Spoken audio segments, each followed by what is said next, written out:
Hello, hello. Welcome to Behind the Scenes of AV Rant. Yes, this is the behind the scenes version, and therefore things might drop out because we're just using Google Hangouts. If there's a super important image relevant to what we're talking about, I'll try and do a screen share thing, but images in general are not going to show up here. So you have been forewarned. If you would like to see images while we're talking about things, then look for the completed version of the video. There'll be a split screen. It'll say AV Rant Podcast number, what is it, 626 now?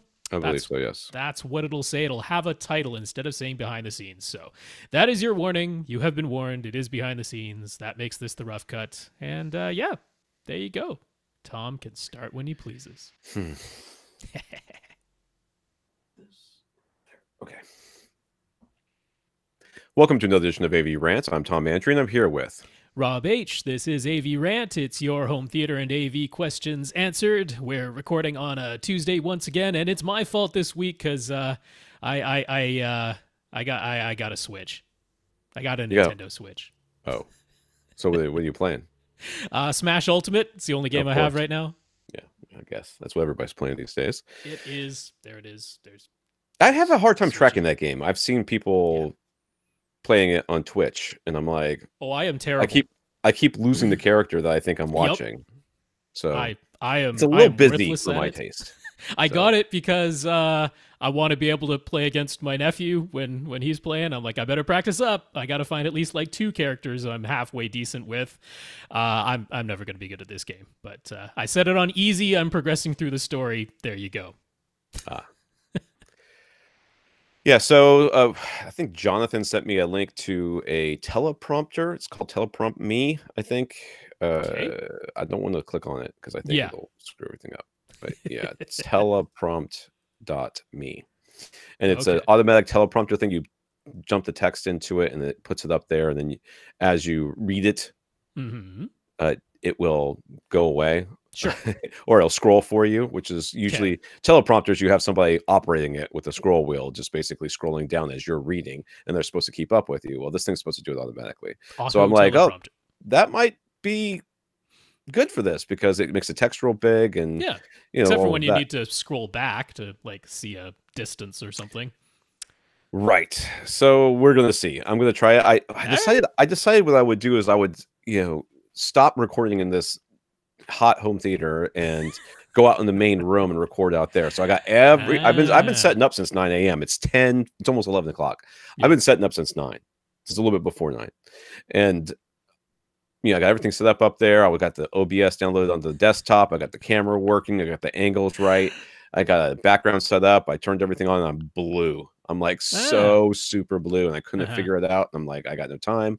So moved everything back in here. So that's why we're recording late, and that's why we might not be going as long as normal. Sorry, Rob, get over it. I don't care that we have 22 questions. It's fine. In fact, we have more. I didn't even fill in the extras that were beyond 22. I'm like, we're not getting past 22. It's fine. We will get to you people. Do not worry. We'll get to you. Oh, I wore my AV Rant shirt to a gym, to my climbing gym, and somebody asked me about it, and I wasn't intentionally rude to the dude, but I think I might have been a little rude to that dude. So I'm sorry if I was rude to you, because I wasn't trying to be. I was just a little distracted, and I'm not used to people asking me about the podcast.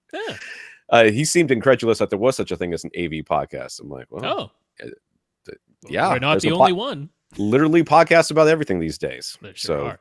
If you're listening, Jim guy, thanks for listening. I'm sorry I was rude to you. Seems a little unlikely, but anyway, there it is. Messages out there. He said he was going to take a listen. All right. This is AV Rant, the podcast that answers your home theater and AV questions. It gets questions answered. All you have to do is ask us by emailing us at question@avrant.com. You go to www.avrant.com. Leave us a comment there. Facebook.com/AVRant Podcast. YouTube.com/AVRant, where we will ignore your comments. You may we don't ignore them. That sounds. I think we're oblivious to them would be more accurate. Well, I actively get rid of some, so that's how things happen over at YouTube. There, I don't want clean. There's people over there that are mad at us. I haven't even seen the comments. Maybe get rid of them. They're just angry at the world, man. It's not. I don't think it's us in particular. Yeah. Anyways. All right. You can contact us directly. Rob at avrant.com. His Twitter is @FirstReflect. I'm Tom at avrant.com. My Twitter is @avrant_Tom. All right, let's thank our listeners of the week. Mhm. Become a listener of the week. All you have to do is support the podcast in some way. One of the ways you can do that is by going to www.avrant.com and clicking the Buy Us a Cup of Coffee link, where you can leave us a PayPal donation. So if you have a PayPal account or a credit card, PayPal will take care of you there. We want to thank Joseph for doing that this week. You are our listener of the week. Yeah, Joseph, thank you very much for that donation. Appreciate If it. you'd like to, you can also go to patreon.com. Patreon is a service where you can sign up for a monthly draw from your bank account to split amongst whichever content creators you deem worthy. And if you choose us, we will gladly mention you if you let us know that you are one of our patrons. So we have 79 patrons, Yeah. up from 76 that last week. And our newest one, or maybe not the newest one, but the guy who mentioned himself as being a patron was Tappan. Yeah, I think it's Tapan. It's like an Indian name as far as I know, but whatever. We're probably both mispronouncing your name. We apologize, but thank you for being a patron, and thank you to our 78 other patrons as well over at patreon.com/AVRant Podcast if you'd like to sign up for an automatic monthly donation. That's right. All right. If you can't support the podcast financially, feel free to support us in some other way. Just let us know what it is. We can start with Brian, who bought a Denon X3400H from Accessories for Less, and let them know it was because of us. And Luke, I guess we made some suggestions for subwoofers and on-wall speakers to make a 2.1 setup to replace Luke's Klipsch soundbar in his 36 bajillion cubic feet wide open living room. We went ahead and got the Focal Superbirds, although he wound up buying them off Craigslist. Accessories for Less was all sold out already. Sorry. Yeah, well, yeah, I gave the warning that they're low on stock, but yep, he managed to find them, so that's good. So he went with the SVS PC 4000 since it looks a little nicer and takes up a lot less floor space than the other monstrous boxes we suggested. They all were big. They're 15 or 18 inches in boxes. Them's big. And he made sure to tell SVS it was our recommendation and says thanks to us again. And so thank you, Luke and Brian. I guess also Jonathan for probably messing up this podcast as I try to use this teleprompter thing. Yeah, Brian, Luke, Jonathan as well. Thank you very much for supporting the podcast. I actually have to scroll down on the teleprompter because I have messed it up. There you go. So some news from CES 2019. It's not doing the thing. There you go. If I say 2019, there it goes. Okay, so Panasonic announced the first official TV model that supports both HDR10 Plus and Dolby Vision, the GZ2000 OLED. Yep. There's no way it's going to know what that is. Vizio's TV lineup for... Nope, this is not going to work. It's not scrolling. You still have the Google Doc. That'll scroll. I know. Vizio, let me see if I can do it this way. Vizio's TV lineup for 2019 replaces the East. Nope, it's just frozen. Okay, bye-bye. Okay. Closing that. Yep. I tried. Success. Somehow, what did I... Oh, it doesn't keep the whatever. Oh, yeah, this is not going to work. Okay, well... Whatevs. That was a good shot. Yep. So Panasonic, okay, so the Panasonic, the GZ2000 OLED, the Dolby Vision one. So yeah, Dolby Vision and HDR10 Plus. That is the first of its kind to officially do both of the dynamic metadata HDR format. So kudos to Panasonic for that. Can't get it in North America. It's and that's, I mean, everybody gets all like, well, it doesn't do this, doesn't do that. I'm like, dude, wait 6 months. Everything will do everything in 6 months. Now, these things just take a while to get implemented. It happens with every new technology. It does kind of mean, though, Samsung is the only holdout not doing Dolby Vision. Yeah. Everybody else is now. Yeah, Samsung's got whatever they got. So Vizio's TV lineup for 2019 replaces the E series with the V series, basically moves last year's P series specs down to the M series while adding quantum dots for expanded color. And the P series is now called, I guess, the P Quantum. Mm-hmm. For all models, while the new P Quantum X yup, they had to X put an X series becomes a new flagship with 2900 nits peak light output for just a second before they dim it back down again anyways. Yeah, okay, so E series there's no more E series. It's gone. So now it's the low end is V. That's right. And then there's M series, which has the same specs as the P from before. From last year. Yeah, well, now the P is the P Quantum. That's right.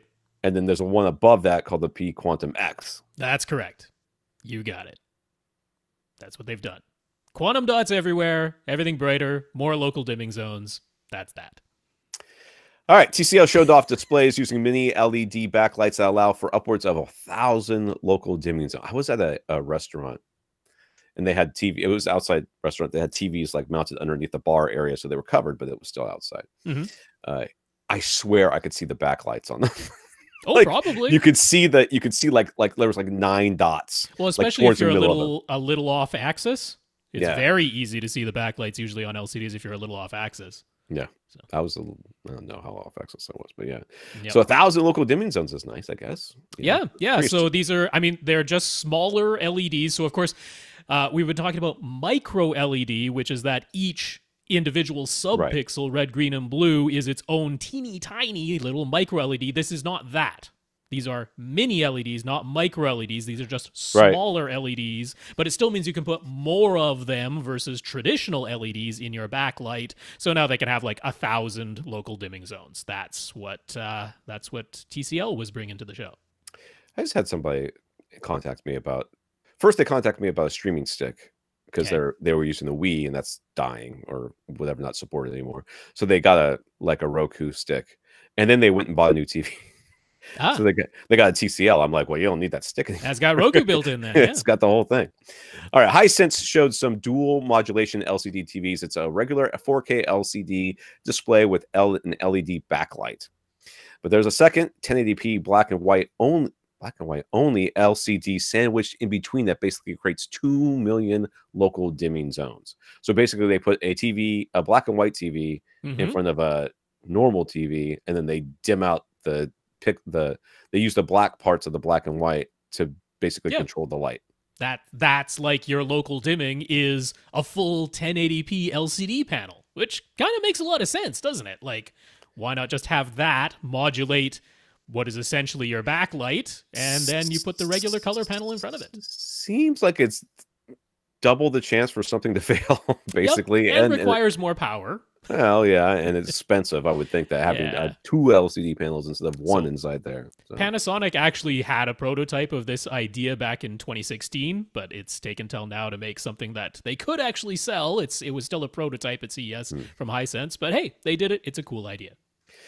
HDMI 2.1 gave the official name of ultra-high-speed cables for the new 48 gigabits per second cable spec, and HDMI.org posted a handy chart to let you see how much bandwidth is required at different resolutions, frame rates, bit rates, and chroma subsampling.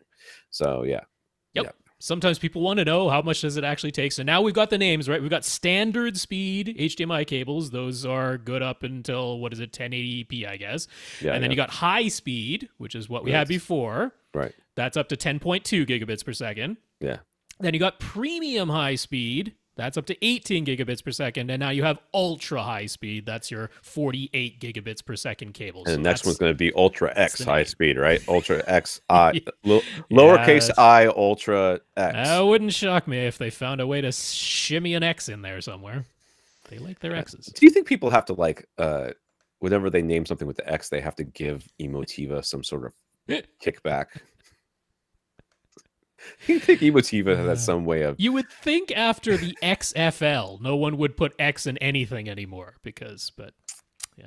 Remember the XFL? That was great. I do. I was in Los Angeles at the time. That was fantastic. That was like, what if you took made-up wrestling drama and shoehorned it into NFL? I'm like, we've got that. It's called Little League. That's what we've got. That's what it is. Okay, Ryan. This comes from Ryan. The Chromecast audio has been discontinued. Google says they'll continue to support it, but going forward, they're focusing on smart speakers like the Google Home Mini. I gotta be honest. If you didn't see this coming, you're a crazy person. When that product was released, I was like, "Wait, what?" I'm like, I got it.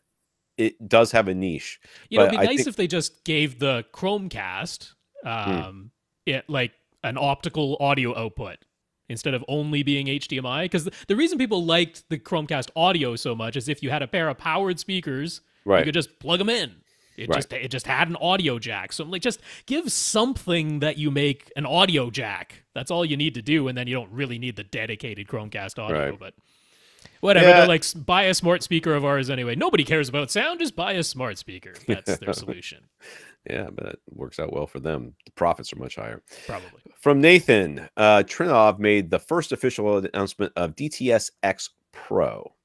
Until now, DTS X has been limited to using 11 speakers plus a subwoofer channel. DTS X Pro expands that as many as 32 speakers, and the turn off altitude is the first processor to officially support it. So, well, that makes sense. It's Atmos now. Yeah. Yeah, Atmos. There you go. They caught up. Good for you, DTS. I was about to make fun of them for not adding an X instead of just using DTS Pro. But they already have an X. They should call it XDTSX or DTSX squared. That'd be awesome. Yep. All right, some comments. Tom, not me, different Tom. Let us know that automatic color space switching has come to the NVIDIA Shield with the latest update. It isn't easily accessible from the user settings. You have to put the Shield into developer mode. To do that, go into the settings and select About and highlight Build. This sounds just like my phone. Click on Build several times. It is just like, it's an Android, right? It's Android, yeah. Okay, yeah. So this is just like my phone. Click on Build several times, and you will see a countdown saying X more clicks to become a developer. Keep on clicking, and you'll eventually say you're a developer now. Yep. Go back to the settings and scroll down to preferences. There will now be a section called Developer Options. There's a ton of stuff in the Developer Options. Probably don't press any of them. Probably not a great idea to play around with that. Yeah. No. But only one thing under an HDMI section. It's called colorimetry. Enable that. Do a reset of the Shield. And that will automatically switch between Rec 709 and Rec 2020, depending on the content. Wow, that's convenient. Well, this was like the last thing we were basically waiting on because it does automatic frame rate switching already. Right. It automatically switches between SDR and HDR. Doesn't do Dolby Vision, but if you have an NVIDIA Shield and you haven't paused this podcast to go do what we just said, you should pause right now. We'll wait. We'll be fine. But the thing it didn't do was automatically switch between Rec 709 and Rec 2020. If you put it into Rec 2020 mode, which it'll do automatically if you're plugging it into a TV that supports Rec 2020, then everything came out as Rec 2020 now. Right. That wasn't necessarily the end of the world. And in fact, this is probably the reason they haven't just put it as a user menu item, because if your TV handles Rec 2020 properly, it looks fine. Right? The original content was Rec 709. It put it in a Rec 2020 container, and as long as your TV still shows the correct colors, there's no problem. But there are some TVs where when it gets a Rec 2020 signal, it automatically locks itself in its wide color gamut. Some TVs do that. Or if you've set it to RGB output or YCC 444 output. Sometimes TVs get a whole bunch of terrible color banding when it's set like that. So this is a thing that allows it to just automatically switch, and it does it very seamlessly. I didn't even notice any like little blanking blips or anything. It did it very smoothly when I tried it out. So nice. There it is. And yeah, I didn't know about that. So thanks very much to Tom for the heads up, because that's great news. It makes the NVIDIA Shield even that much better. Now you can press info on your display and be like, oh, everything's exactly as it should be. So I was watching TV with my wife last night, and she had the remote control, which is unusual, but it happens. And you know, I'm not like a remote control hog. I don't really care about that. I mean, she can control it. I mean, she's slow. You got a phone. You can probably just take over from your phone app. I probably could, but I don't really care. So she's controlling and stuff like that. And I'm sitting there going, would you just turn the volume up? You know, I can hear them, but I can't really hear them. You know, I'm missing a couple of words here and there, and I'm realizing as I'm watching it, because my wife, she just doesn't enjoy TV the same way that I do. She never has. She walked out of the first Lord of the Rings movies, and I was like, man, it was really cool how Legolas was walking on top of the snow because he's an elf, and like everybody else was having to plow through. And she's like, there was elves. Like, what do you mean there are elves? You're like, elves, the guys with the pointy ears. No, I'm like, she just doesn't. It just doesn't register for the same way for her that it does for me. So I was realizing that she didn't need the volume up because she misses half the words anyways. I was like, I got to turn it up so I can hear this dang thing. Yeah, I mean, I might not be hearing stuff. But it was just, you know, some of the quieter parts or when the music would come over the top. And we were just watching Community anyways. But it was interesting. It was an interesting revelation to me. You know, you constantly learn things about other people, and you know that's fine. Everybody's got what's important to them.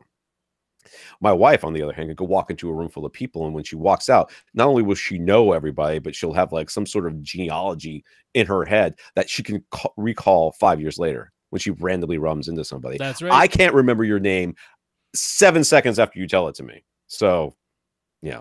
There you go. It's exactly that thing when some people ask, like, how can you remember all this stuff about home theater and model numbers and all this stuff and what came out in what year? I'm like, that's the thing I remember. You definitely remember some stuff I don't remember. So That's right. We can compliment each other. That's how that goes. All right, here we go into questions. Mark wrote us a while back to get various advice about his 18 by 21 by 9 foot theater room that was already intended to be a theater when he bought the house. His wife's one rule was that no wires could be visible, so he installed all of the speakers in the ceiling. Yep. When he talked to Gick about acoustic treatments, they recommended roughly $2,000 worth of panels that go on all 4 walls and up 2 vertical corners. And when he asked us about it, we were largely in agreement. But now he's struggling to pull the trigger on that purchase with roughly $1,500 square feet of wall, ceilings, and floor surface, minus roughly 375 square feet for his fully carpeted floor. How much of his wall surface should actually be covered with absorptive panels? Okay, so yeah, $2,000 is a lot of money, and I hear you.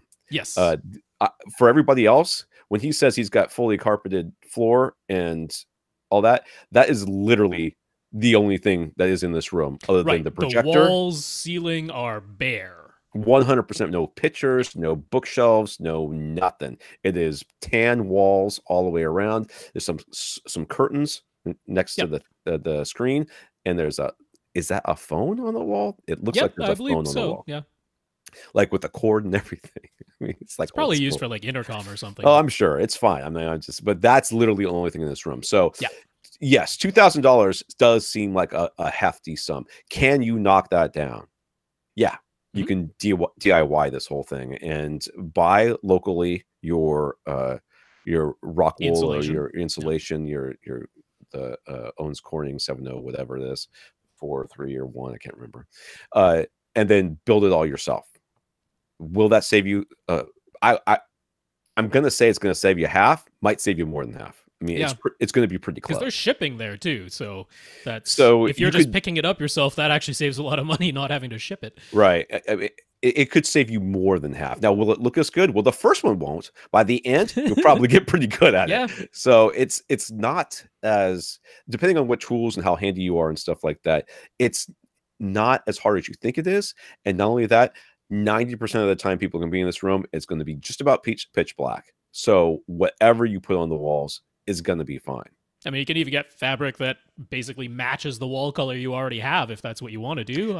I usually like to go contrasting, you know, but some people just want it to blend in so they barely even see it, so that can be done too. But how much does he need? Well, I usually go by a rule of about 30% of the total surface area should probably be absorptive. That generally sounds quite good, leaving about 70% reflective and or diffusive, and making about 30% of the total surface area absorptive. So that's about 500 square feet in his case.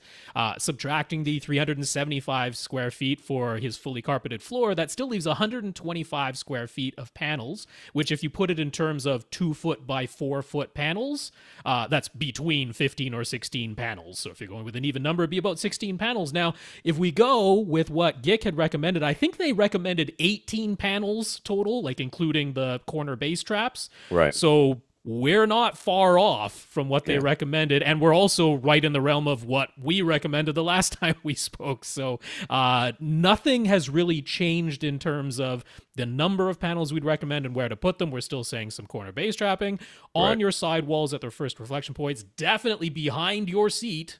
For sure, behind your seats on the back wall. Nothing has really changed.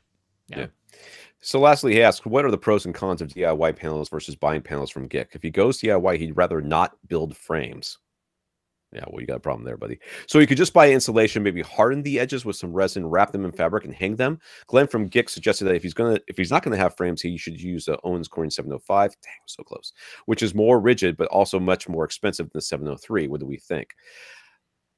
I think you should just get. I mean, dude, I built frames. Okay, and you can build really simple frames. Now, I mean, let me tell you how I built the frames, because this is how at the time I had never done anything. I actually had to buy tools to do this. This is how bad it was. I didn't miter in the edges and do anything like that. Basically, what I did is I got 2x4s. First of all, when you buy the 2x4s. Oh, no, 1x4. Sorry. 1x4s, yeah. Yeah, 1x4s. And basically, when I bought them, do yourself a favor. I did not do this. Check them for plumb. You know, and if you've never done this before, basically just hold the hold the thing up and look down the edge of it, and you'll see if it has a twist. Yeah, if it has a twist, look down it lengthwise, right? We do this for guitars too. That's where I learned how to do it, was looking at guitar necks. But you check it for plumb before you buy it, because believe me, this is not worth it if you don't. But basically what I did is I got the pieces of 2 foot by 4 foot insulation. Right? Okay. I put one piece right next to it, and then marked off where the edge was. I cut it with a handsaw. This is how, right? Yeah. Cut it with a handsaw, then put pieces at the edge that kind of sandwiched it in on the two smaller edges that sandwiched is, marked the edge of the insulation there, cut those pieces, and then did another one across the then I connected all that. So basically what you have to pre-drill holes. It's the easiest way to do it. Get some wood screws, pre-drill the holes, screw in one screw, pre-drill the second hole, screw in the second screw. If it's not perfect, it doesn't matter. You're going to cover it in fabric anyway. Yeah. Right? So you go around. Once you've got your 3 sides, you get those kind of snug together so that the insulation is sort of sandwiched in there and held in place. You get that.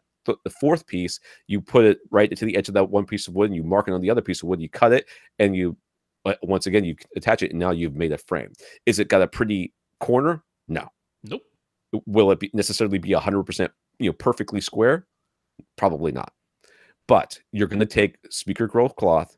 You're going to wrap this thing in that speaker grill cloth, and you're going to use a staple gun just to staple the insulation to the back of it. If all you had was raw insulation, how do you even put the fabric on it? Like what do you? I guess well, I mean, they do that. That's what the the geek people do. And if you look at all the panels from everybody else, they all make a frame. Not all of them. No. Like what's the big company? The one that like Oralex?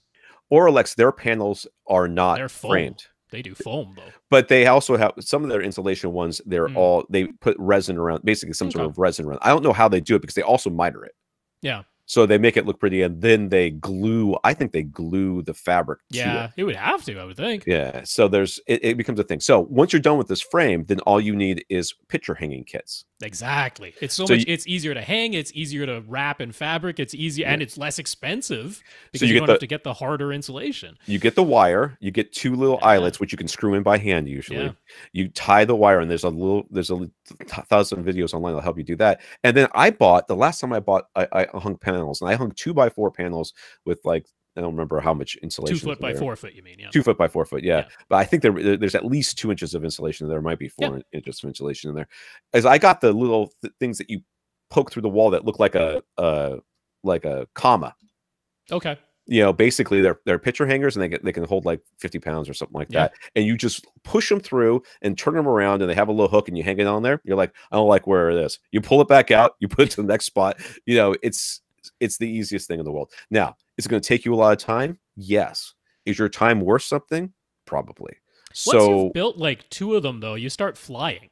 Once you've figured out, the first one is a hard one to figure out. Then all the rest of them are the same size and the same process, and you just bang it out. Yeah, if I were making DIY panels, I would totally make a frame. You get 1x4 if you want basically 2-inch thick insulation and then a little bit of an air gap, because a 1x4 is going to be 3.5 inches deep, which is perfect because it leaves you a little air gap behind the insulation, which is beneficial acoustically, and it gives you an easy way to hang it.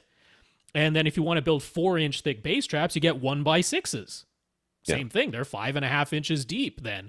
That's totally the way to do this. And then what ends up happening is, because you're basically wrapping that fabric around the outside, you create a sort of buffer between the wall and the wood, so that vibration, you don't have to dampen them. Usually they don't vibrate on the walls in any sort of way that you have. And if they do it all, you put a little bit of blue tack on there. Right. Taken care of. So if you're like, I can't follow this, go to audioholics.com, search for DIY absorptive panels for the less than handyman, which is the very first article I ever wrote for Audioholics. Is what got me my job over there. We also have the Rob W's DIY panels on AVRant.com. Right, which require more tools and more know-how. So both of them are, I think Rob's is better than mine, because like I said, I literally bought tools to make that thing happen. So take a gander at both those articles, see what works for you. And there's a ton of other articles online that'll help you do this. You'll save I mean, if you can source it locally, you'll save half. Easy. But you're just not factoring in your time. But I think what you're telling me is that your time may be worth it for you, and it's certainly a project that gives you a lot more confidence about projects going forward. So the experience is worth something. Yeah, I mean the panels that Gik are selling, they're not magic. It's basic materials. They're just assembling it and shipping it, and that's where all the extra cost comes from. So there's nothing particularly special about the panels that you couldn't do yourself. Right. Yeah. And that in the end is what it comes down to. I mean, you're paying for somebody else to assemble it for you and buy all the materials in this case. That's right. But there is nothing magic about their panels. They're not they're not getting special insulation. Insulation in a wood frame with a wire hanging kit. That's what right. They are. Chad on Twitter. Chad's room is about 1,500 cubic feet and it's closed. So that really is his total volume of air. The room is dedicated to being a theater. He doesn't consider himself an audiophile. No one does until they do. But he still wants a great experience. Listening to AV Rant, his takeaway has been dual subwoofers at all costs, and he's taken it to mean that dual subs will give him a flatter response. But could a single SB1000 make him happy? Yeah. Are you the only person in the room? Because if you're the only person in the room, it can make you real happy. Yep. If you're the only person that's ever in this room, you can place it wherever you want. And sure. And we've said this multiple times. If you only really care about one seat, you can make a single subwoofer sound pretty good. The dual subwoofers are really to help flatten out the response or even out the response, I think is more correct. Yeah. There's a little bit of clarification that we need to make there because people hear it and sometimes simplify it or generalize it, but it's not dual subwoofers. It's not dual subwoofers at all costs. It's just that if you want uniform response from seat to seat, the only way to get that is multiple subwoofers. You can't get that with a single sub. So that's where the notion of you need dual subwoofers comes from, because it's really the only solution if you want uniform response across multiple seats, other than padding your room to a degree that nobody's going to do. Yeah. What uniformity does is it allows your room correction system, whatever that might be, to even out or flatten out the bass response across all those seats. But if you're the only person in the room and there's only one seat you care about, then at that point, what you need to do is place that sub at some place in the room so that you're not getting a huge suck out at your seat. Dip. Yeah. You want to make sure that you can play a bass sweep without hearing a huge dip at some point. It's okay if it's not like linear when you first play it, as long as there's no huge dip in the bass sweep, because then you can equalize it. That equalization will only apply to that one seat when you only have one sub. You move over to the next seat next to you, and you might have totally different response when you've only got one sub in the room. But if you only care about the one seat, who cares? That one seat, you can make it sound good. From outside the theater, certain notes may go absolutely resonate like crazy. They might. Yeah, it might go absolutely crazy out there because it's being boosted or there's something being done to it that causes that to happen. So that may not be the case with dual subs. So he's got for 1,500 cubic feet, an SB1000 is fine. Oh 1,500 cubic feet is a small room. Yeah. So output wise, extension wise, you're going to get room gain in an enclosed 1,500 cubic foot room for sure. So yeah, a single SB1000 in terms of output and extension could totally make you happy. It's just a question of whether you have one seat that you care about or multiple seats. If you have multiple seats that you care a lot about, then it's not going to work. But if it's only one seat, totally fine. And to that, he says he's got a second row riser. He's toyed with the idea of sticking 2 DIY subwoofer drivers into that riser. What are our thoughts on that approach? I hate it. I really hate it. I gotta be honest. It's one of those things where it's not impossible, but there's more to it than you're thinking, I believe. Yeah. Well, only that. I mean, I'm gonna assume that he's gonna have them firing out and not up, because I don't know. You know what I mean? I mean, up. How maybe forward out the front of the riser if it's tall enough. I don't know. Are you a speaker designer? Because if you're a speaker designer, then I'll say go for it. If you're not, I'm gonna say you're just asking for trouble, and it's just gonna vibrate all those seats every time those subwoofers do anything. You're gonna get a lot of extraneous noises you weren't necessarily counting on.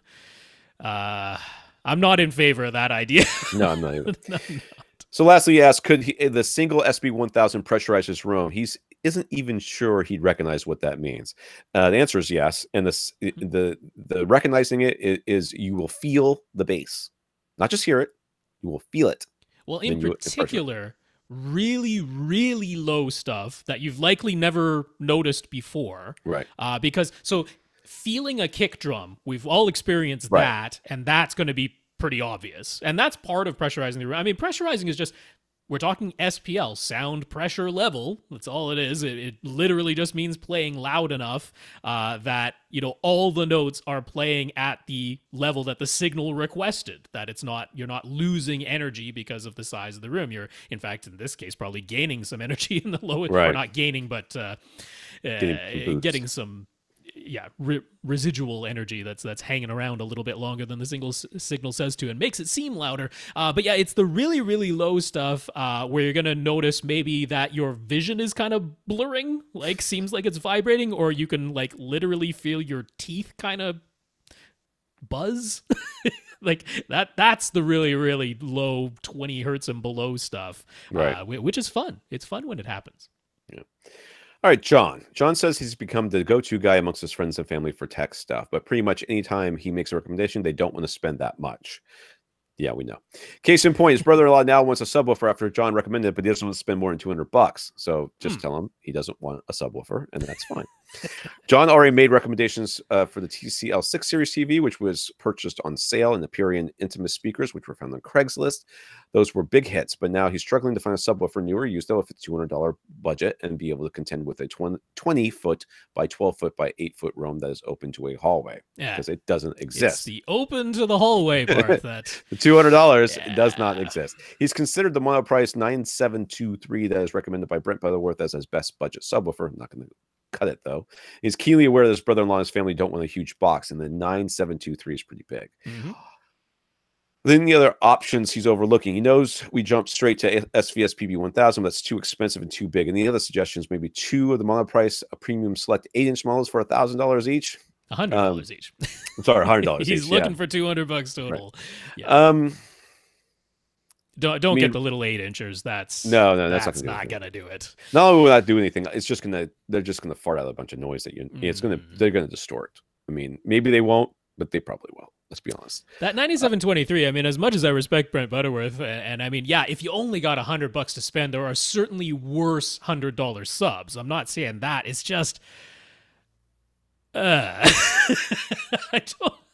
wouldn't be happy with that one. I mean, it's remarkably large and fairly capable for $100. It is impressive. I'm not saying that. It's just, it's not great. It's not a great subwoofer. It's just, I have difficulty with that one. First of all, I mean, it's just not a reasonable budget. I mean, I'm going to start off with that. It's not a reasonable budget. I mean, it's like asking somebody to find you a $20,000 Ferrari. I'm like, I mean, it's theoretically possible that the old wives' tale of, or maybe the not so old wives' tale of somebody's about to be ex-wife trying to sell all her husband's expensive stuff for nothing on Craigslist. Yeah, I mean, it could happen to you, but that's the kind of deal you're looking for. That pie in the sky never really happens deal. That you're looking for $200 for this. I mean, I would probably point you to, and this is not going to help you, but I would probably point you to one of those DIY solutions from, was it Dayton? Yep. Yeah. Those would be the ones that would give you the most cost, the most performance for the lowest cost. They're also going to be big. Yes. They're also going to be ugly. Well, like that was the thing. Like there is Dayton's sub 1200, right? They're 12-inch subwoofer that you can get from Parts Express. It's $150, fits the budget, but it's a big box. Yeah, that's not a small little guy. That sub 1200, and that's I think where you kind of run into the problem is like you can have low, you can have small, or you can have cheap. Pick two. You can't have small, high output, low frequency response and $200. You can't. It doesn't exist. So I mean, like if somebody were just like, I'm going to spend $200 on a sub, you, Rob, don't get to tell me otherwise. This money is going to be spent. So what is the least bad option? I would probably point you to like Bix what is this one called? It's the something 12 now. What a Formula F12. That's Bic's current little 12-inch one. Well, I say little. It's not that little. That's a 12-inch driver and a good couple of inches in every direction on either side of it. It's still like 15 inches in its smallest direction. I don't know if that qualifies as small in anyone's world, but I mean, if you were going to, that's probably where I would point you for a couple $100. I have one other thought. There are some other options, like Bic makes they have their Venturi series, which they're boxier, like they're very, very cube shaped, but still not exactly small for the 12-incher, which still goes for like $150 to $200.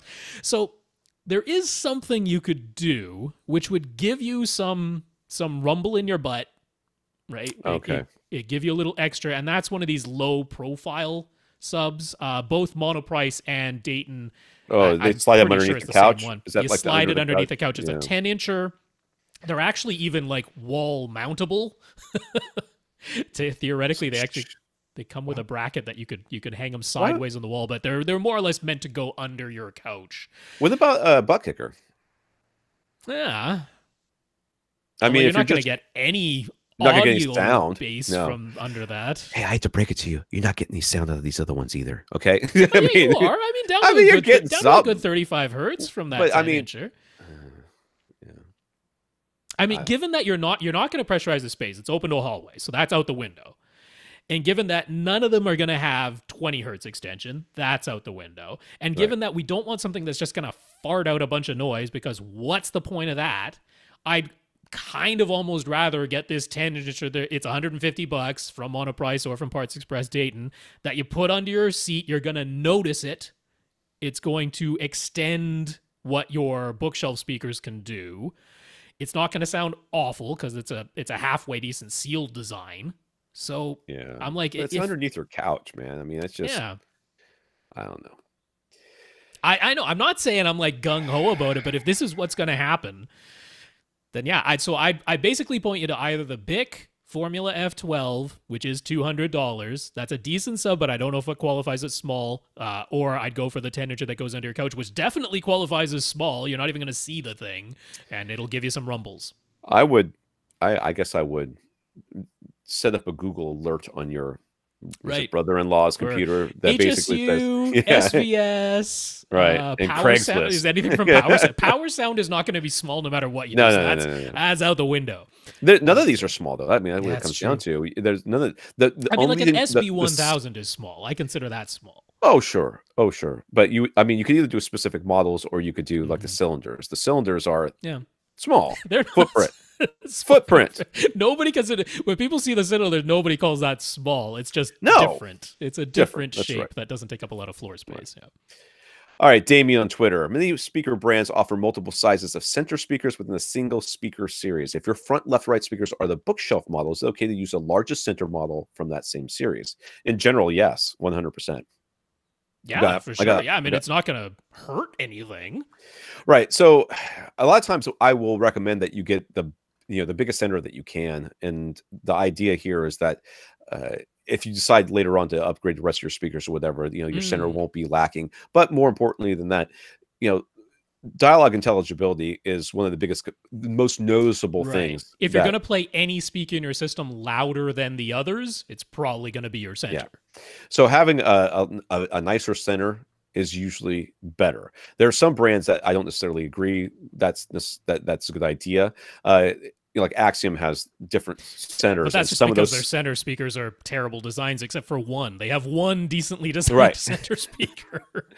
But most speaker manufacturers, especially within the same series, they're all vocal matched for each other. Right. Their timbre match is supposed to be pretty uniform across the series. It's mostly just an output and a loudness difference between the different sizes. So 100%. I mean, a lot of times there's kind of like one model that basically looks like a bookshelf speaker turned sideways. Maybe they add a second woofer to it to make it look symmetrical. And then there's one that's basically the tower turned sideways with the drivers rearranged. That's often kind of what's going on. And so, you can tell which one output wise is going to match which of the front, left, right speakers. But I mean, as long as your bookshelf speakers have sufficient output, having a center that can play even louder is not usually a detriment. That's usually fine. All right, Alvin. Speaker grills or no speaker grills? Alvin got some Klipsch Icon VF35 speakers and the matching center and surrounds after reading my review on Audioholics. Well, that must be an old review, man. I haven't reviewed that for a long time. I don't believe that series even exists anymore, the Icons. So supposedly their bottom grills covering the woofers are non-removable, but as Tom pointed out in his review, they're just held on with eye hooks, so it is possible to take them off. Some reviews, not mine, insist that removing speaker grill makes a difference and is necessary for critical listening, but Alvin couldn't hear any difference at all, so what's our take? There is a measurable difference when you have a speaker grill on versus off. That difference, in my opinion, and most people's opinions, is not only inaudible, but most people don't even hear frequencies that high. So I am of the opinion that speaker grills on or off is a aesthetic choice and not a sonic one. I mean, it's not 100% of the time because there are some really poorly designed speaker grills where they was that okay, so literally like have MDF or plastic going in front of the tweeter somehow.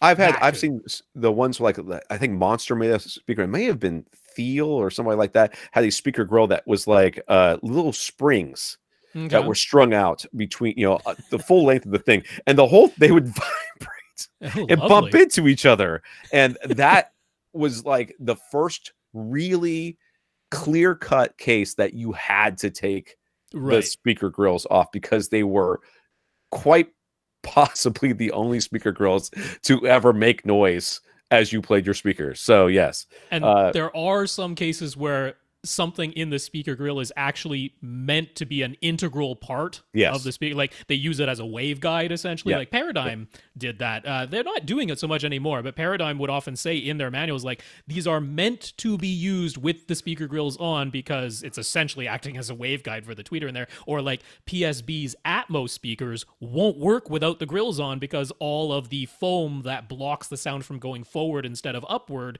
is built into the speaker grill, not into the cabinet of the speaker. So something like that, but they'll usually tell you in the manual if that's the case. Right. Teppin says he just came across our podcast and he wishes he had found us earlier. He's got a brand new basement home theater being built as we speak. Drywall is going up at the end of the month or in early February. It's an 18 by 31 foot room. The front wall is going to be the theater area. Front half is going to be the theater area, while the back half will be a bar and lounge area. He didn't think surround back speakers made sense with that layout, so he planned for a 5.2.4 Atmos setup.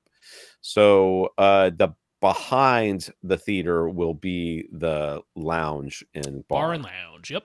Okay. That's also where the entrance to the room is. A couple of double doors, but that's in the back half of the room behind where his seats are going to go. So he's got a projection screen. He's got why does it say 3 surrounds? Oh, subs? Are those subs or surrounds?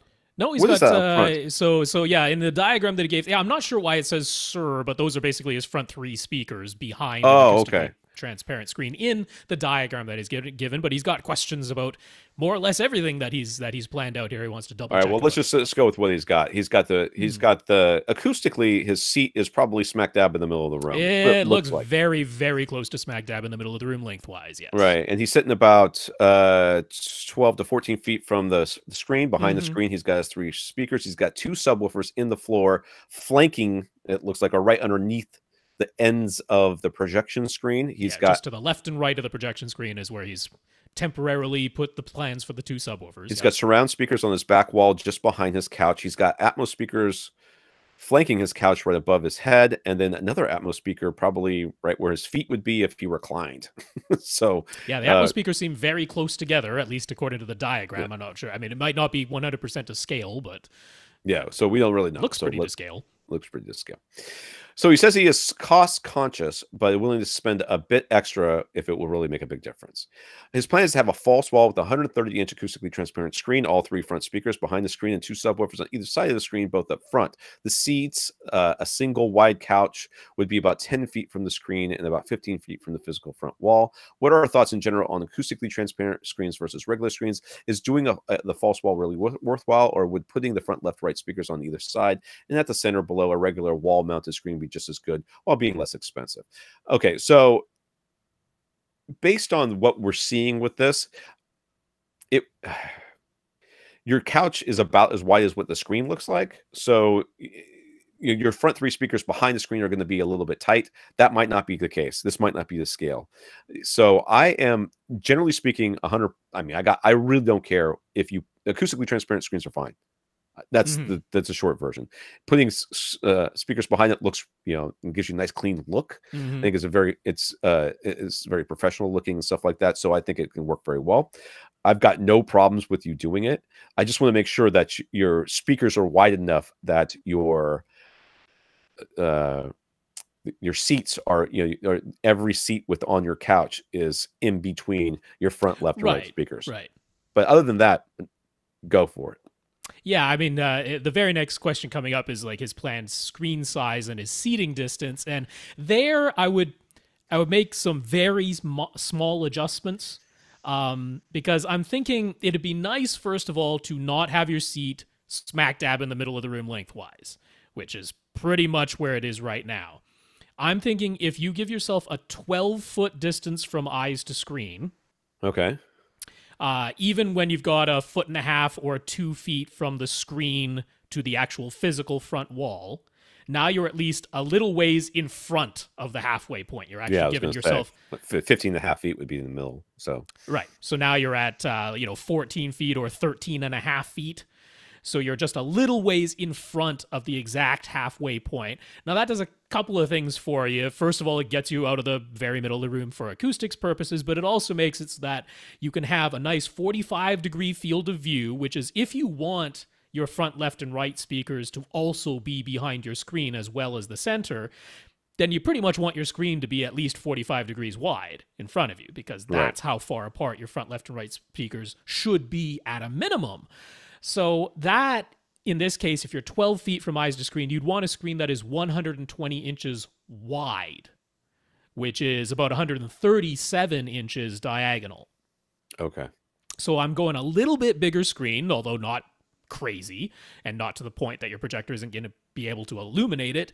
But I'm having you sit a little bit closer and still doing false wall and acoustic transparent screen. Because, I mean, once you get to a screen size this large, like to me, putting a center speaker below a screen any larger than about 120 inches starts meaning it's really close to the ground.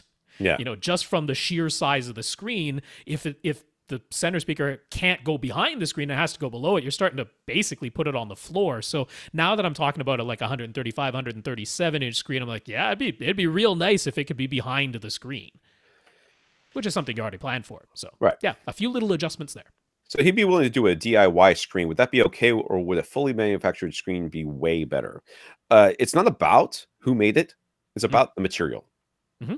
So you need to buy good material. And in fact, if you go with Rob's suggestion of 137 inches diagonal, that would be a custom size. No one makes 137. Not really, because Seymour goes by widths.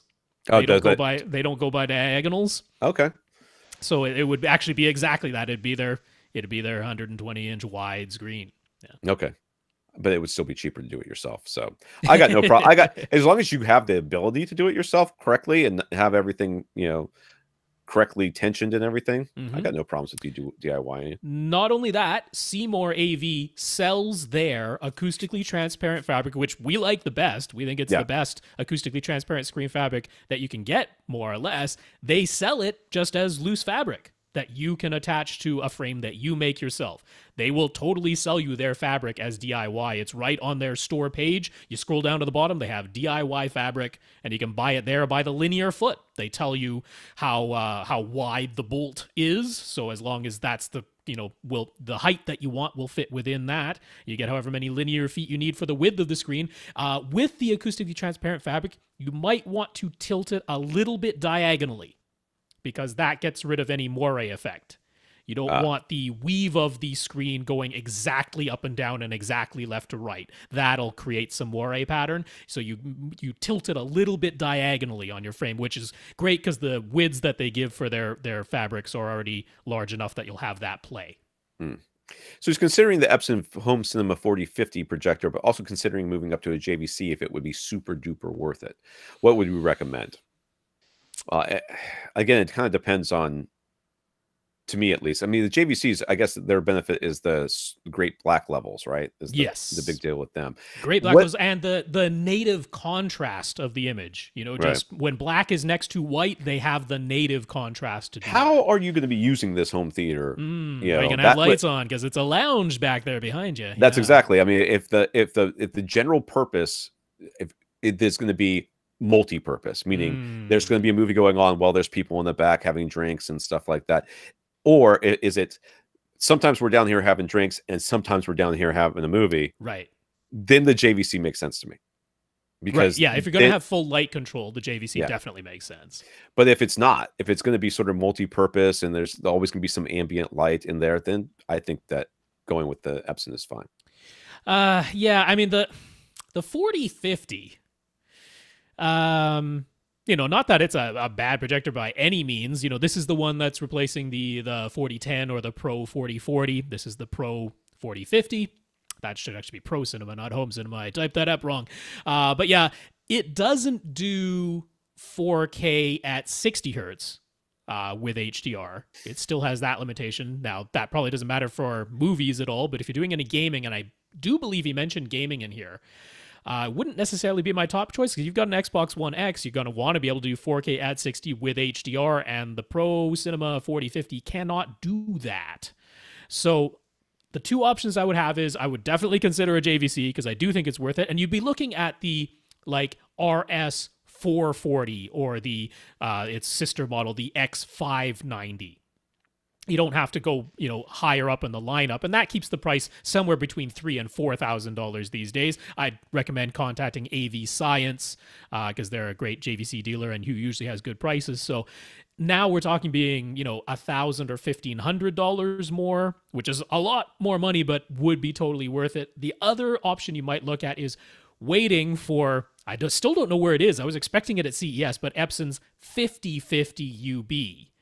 I'm waiting for that model to arrive. I don't know where it is because they announced it in Europe, the equivalent in Europe, but they haven't announced it for North America yet. So that one in Europe, the TW9400 in Europe, that one for sure does 4K 60 HDR and all that. So either wait for that or get a JVC. So for front speakers, he was considering the Sen CMT 340 SEs, the Emotiva T1 and C2, or the RBH R515Es. Mm-hmm.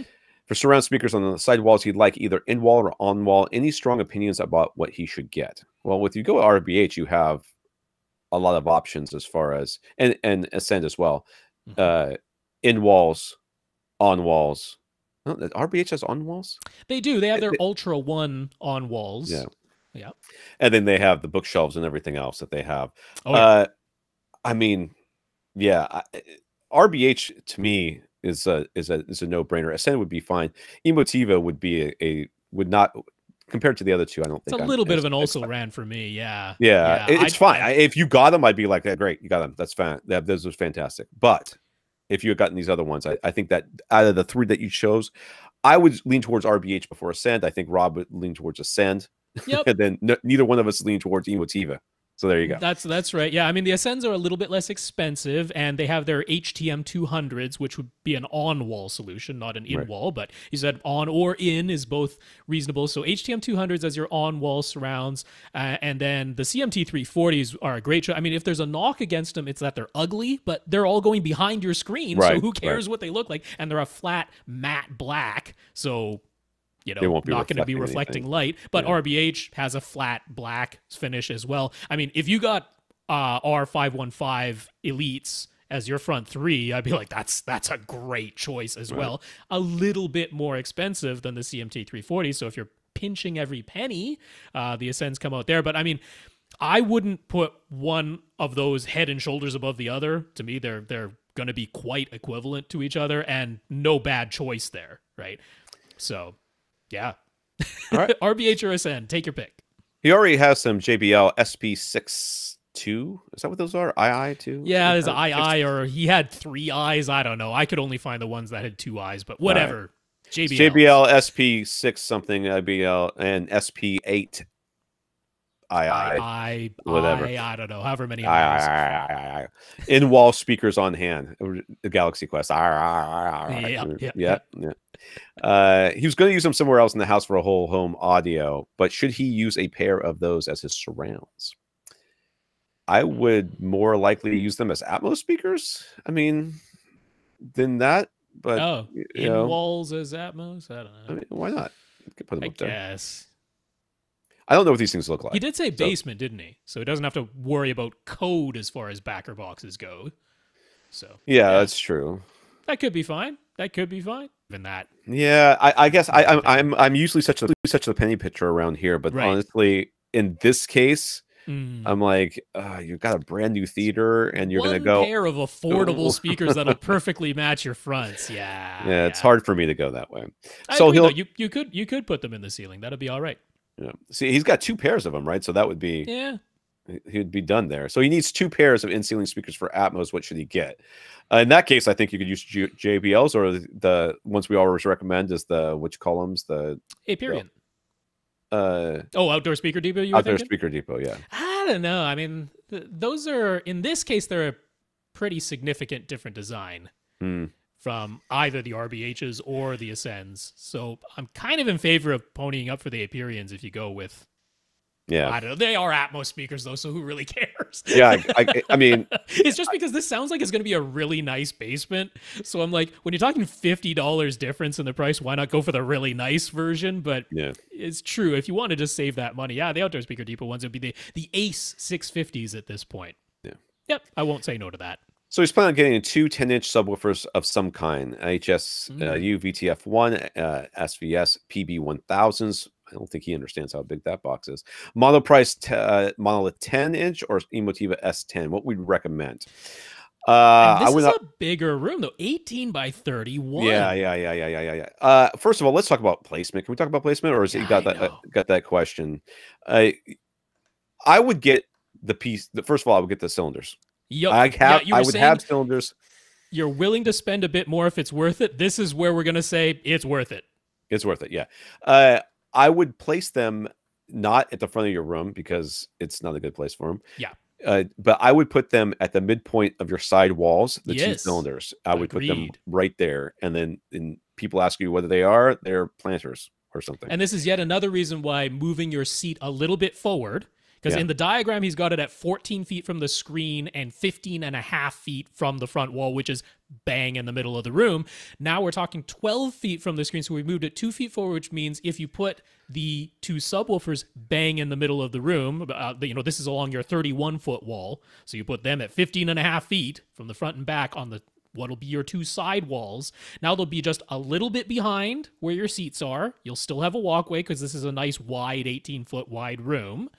And you've got these cylinders, which even if somebody bumps into them, they're soft and round, so they're not going to scrape their knee on a hard corner or something. So they have a rear firing port on the newer ones, rather than the upward firing ones, but they have a flat piece of wood on top. Yes. So what I would suggest you do is dress them up as if they were some sort of pedestal thing, and I would take some speaker growth cloth, a colored speaker growth cloth of your choice that matches the rest of what you got going on. Just drape it over this thing. And then it almost looks like a column at that point. It would look like a little column there. You'll have to have a little cutout for the plug and the power cord to go in and out. But that's about it. And then people could come over and put their drinks on top of it or whatever and wonder why their drinks are vibrating off. But that's just what happens. So we've had all these people who are like, I know 2000 series is enough for me, but should I get the 3000 series because it's new and sexy? And this is how rare is it for us on this podcast to actually be recommending a subwoofer upgrade for once. But in this case, the extra $500 to get dual PC 2000s. Right. Tom and I are going to agree we think is really worth it, and the form factor is going to work really nicely. And yes, we want you to change the placement and have them at the midpoints of the 2 side walls on either side of your couch up against the wall. I lost my place. Okay, finally, what's going to power all these speakers? He was leaning towards some Rance SR7012 or similar to the model, but should he spend more to get something with DRAC? No. I would not in our opinion. I know that's a little bit unpopular these days. I but know. No, I would get something. We're talking RBH. Yeah, that's true. Yeah, we're talking RBH and we're talking 9 channels. This is something that was flagship only 5 years ago, and now it's like $500 price point at Accessories for Less. So, or $700 price point. 700, yes, Yeah. 700 or 800, yeah. Yeah, I mean, if you want something with a front panel on it at the lowest price, that'd be Denon's X4400H right now. But yeah, I mean, he's already aware Denon and Marantz are sister models. I mean, I know why people like Dirac, and it's because by default it boosts the bass. It's a DTS of room correction, which I'm all for, but you can do that in Odyssey. It's not like it prevents you from doing it.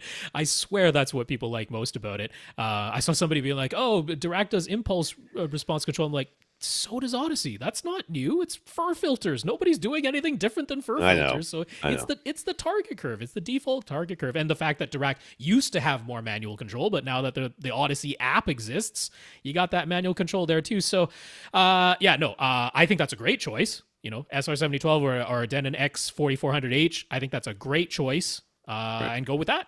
Yep. That's what I would do. So should he get a 3-channel amp to power his front 3 speakers? And if so, which amp? I think the answer to that question is no. You're sitting now 12 feet away from speakers that 100% can be powered by this amplifier, by this receiver. Yeah. Now, that being said, if you really want to, we will suggest an amp for you, but I don't think that you really need it. So if you're looking to pinch pennies, you're not doing 11 speakers, so you could actually power all 9 off of the receivers we just recommended.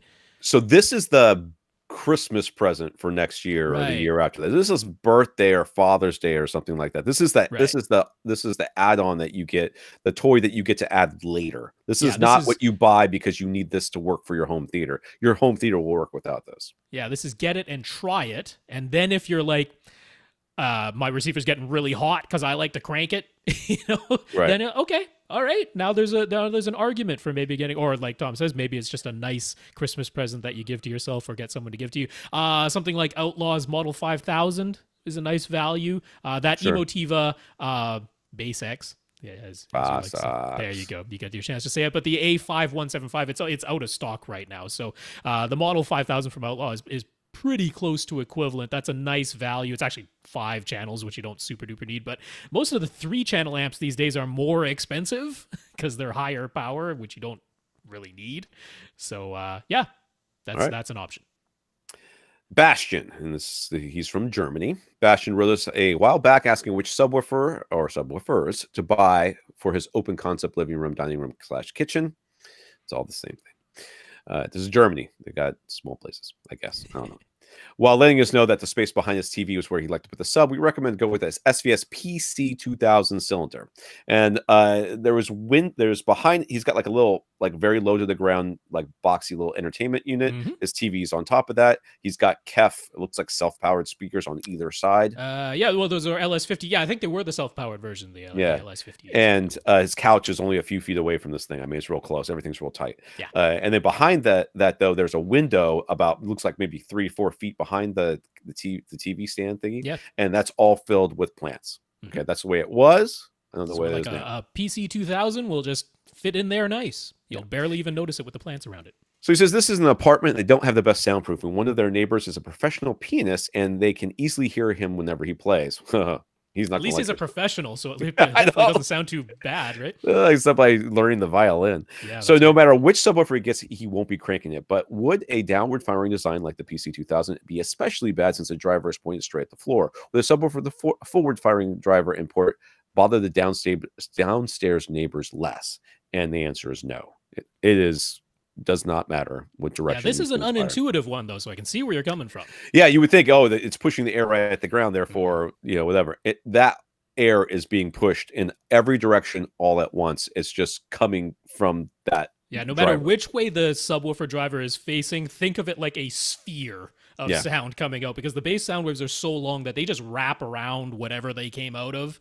So you can really think of it just like a sphere. So it doesn't matter whether the driver is facing down for it. I mean, it's different if it's a tweeter, right? Tweeter's very directional. That matters which way you aim it. But subwoofer driver, you aim it any which way, which is why you can have, tower speakers that have woofers that are facing sideways, woofers that are facing backwards, woofers that are facing down, and yet it still works. And that's because it's essentially omnidirectional. It's like a sphere of sound. So honestly, there is a reason why some downward firing subs are known to be especially bad for transmitting sound to other apartments or other rooms of the house, and that's because a lot of them in any downward facing sub, there has to be a gap between the bottom of the cabinet and the floor because the driver is moving up and down. And usually what they do is they put spike feet on the bottom to create that gap. And it's the spike feet that couple that cabinet to the floor really effectively. Remember, pounds per square inch, and you just completely reduced the square inches into 4 teeny tiny little points. That's what you've done. So all of that force is like focused into 4 teeny tiny little points, which couples it to the floor and transmits any physical vibration really well through the physical structure of your being. So it's not uncommon for downward firing subs to be especially bad because of spike feet. But the PC2000 is totally different. It actually comes with isolation feet, soft, squishy, compliant feet that act as dampers. So it's in many ways better than a lot of traditional box subs with a forward-facing driver because a lot of them have spike feet or just sit flat on the floor and transmit their vibration into the structure. Or they have like, not necessarily hard plastic, but hard rubber feet, which are better than spikes, but not but the PC2000, it's got these dampers already comes with it, so it's actually a better choice. So yes, do we know of a European equivalent to Accessories for Less for purchasing refurbished B stock Denon and Marantz receivers? I don't live there. Yeah, not off the top of my head, but I would say go ahead and contact Denon and or Marantz customer service and just ask who is your authorized B stock retailer, because they probably have one. In Canada, we've got Gibby's. In the US, we've got Accessories for Less. In Europe, they probably have one because they sell B stock in Europe too, I'm sure. We just don't know it off the top of our head. Yeah. So over the holidays, he watched over 50 previous AV Rant episodes. That's over 100 hours. 100 hours. Staring at, oh God, don't tell me, please tell me you were like he vacuuming. Said watched. I know, not listen to. Listen to, I can understand. Okay, you got it in your earphones while you're doing it. The lip sync issues would drive me nuts. Just let that alone. And found them entertaining and informative. Well, thank you. But he never noticed one where Tom and Rob do tours of our home theaters. Did he just overlook it? Nope. You did not. You did not. You did not overlook it. We've never this is done something that. People and we're going to have to do it at some point, aren't we? Well, I need to finish painting in here, and I have 2 more panels to hang, and I just need to go to Sally's or whatever and get some speaker grill cloth and cover these last 2 panels and hang them up, and then redo Odyssey, and then clean this room and paint. See, there's so much to do. I know I want to paint mine too. I've got wires everywhere in my theater. So yeah, our theaters are messes. That's why we haven't shown them all. Well, I've said this before, and people don't necessarily believe you, and this is part of it, but I switch out gear. Yeah.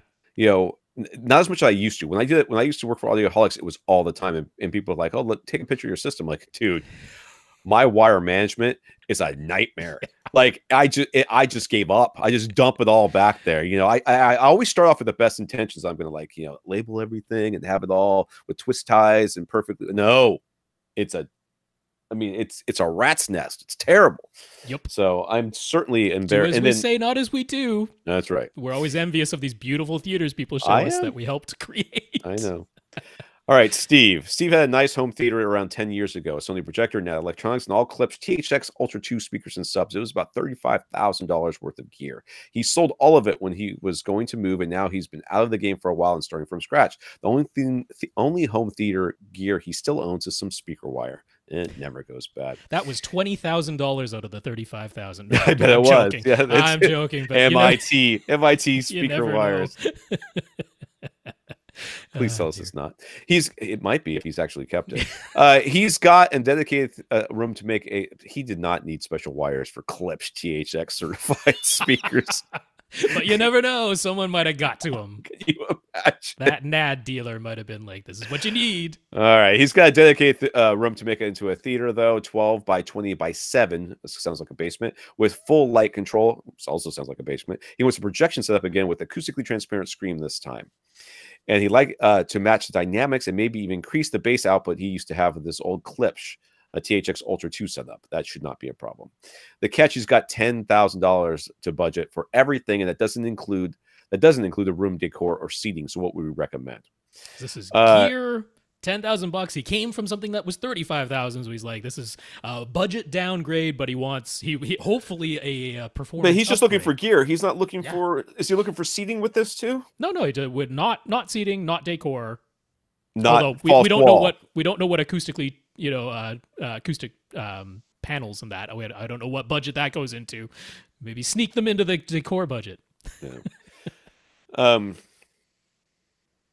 right, so I would.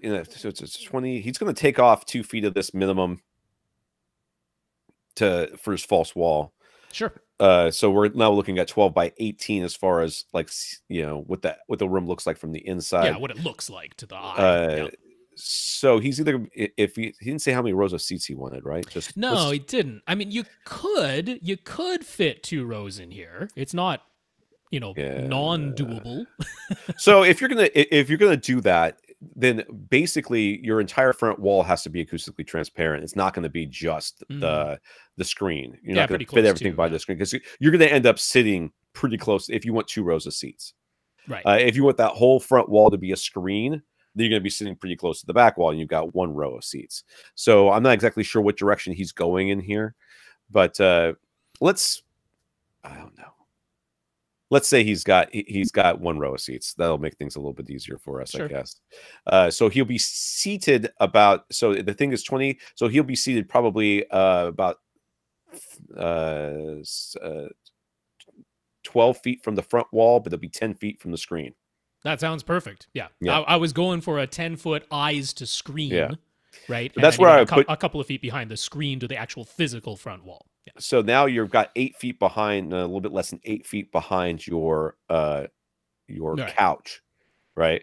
Which is enough room for a second row. If the second row is going to be close to the back wall, right? But it could be done. I like going a 9-channel system in here with 5.2.4. Oh, okay. I think, and the reason is I think it makes things a lot easier as far as surround back speakers. I think surround back speakers, especially if you add that second row of seats, they do add something, but I think they're more distracting for the second row. I budgeted for 13 speakers, so you could have 2 rows, and each row could have its own side surround speakers and surround backs. Yeah, that would work too. So it's like a not really 9 because it's 7 channels, but played by 9 speakers because 2 side surround speakers on each. So side. what he said he wanted was I gotta scroll back up. He wants maybe increase the match the dynamics. Now, right? I don't necessarily believe that you're going to be able to remember over the last however many years the dynamics that you had with the clip speakers. So I really don't have any problems. I mean, the dynamics are the same. The difference between quiet and loud is the same as long as you can reach the same SPL as what you had before. So the dynamics don't change. It doesn't need to be horn loaded. And you're in, I'm guessing, probably a smaller room than what you had before. Right. I really like I'm going to go with RBH again here, to be honest with you. I really like the RBH in this kind of situation. You're going to be sitting within 10 feet. Yeah, 10 feet to the front speakers. Yeah. I mean, you're going to be able to get just oodles of output with almost any receiver on the market. You won't need a special amplifier. If you do have specialized cables, you can sell them and then up your budget by like $5,000. So, that to me, I would go RBH all around the floor speakers. Yep. And then, in the ceiling, I'd go outdoor speaker depot, maybe, or something along those lines.